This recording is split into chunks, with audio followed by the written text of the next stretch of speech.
2023 година била доста добра за прилепските компании, особено кај оние кои што се извозно ориентирани.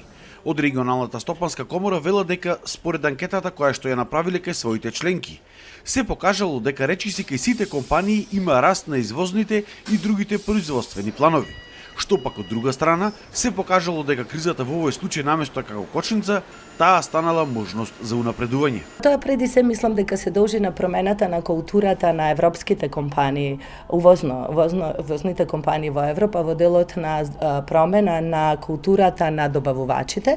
Самата глобализација си ги направи своите и позитивни работи и негативни, и последиците од негативните мислам дека се надминуваат со тоа што веќе ги бараат добавувачите да бидат во редовите на континентот Европа. Пред се 2023 година може слободно да се каже дека беше тешка година. Посебно првото полугодие од 2023 година, но може да се каже дека овој квартал веќе се чувствува закрепнување, постабилни цени на берзите, така да генерално, ако се земе цела година во предвид, можам да кажам дека ќе заврши како добра година за прехранбената индустрија. Во 2024 година главните очекувања на компаниите се да се надмине секаква енергетска криза и да се посвети внимание на зелената енергија, односно на обновливите извори, како и да се искористи оваа поволна ситуација за нашите компании и да се задржи квалитетот на производите. Поради тоа што само со квалитетот нема компромис, а она на што дефинитивно мора да поводиме сметка е нашите добавувачи и зависноста на добавувачите од далечниот исток, контењерскиот транспорт и сето тоа како концепт може да доведе до одредени кризни позиции за 2024 и од тие причини сметам дека компаниите треба да се фокусираме на диверзитет како спрема купците, така и спрема добавувачите.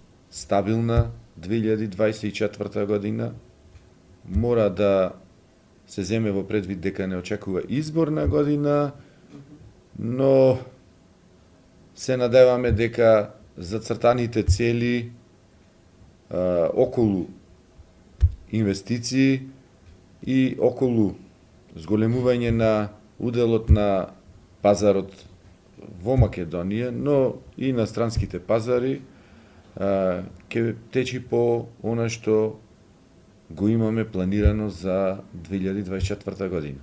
Како еден од поголемите проблеми на стопанството останува проблемот со недостиг на работна рака.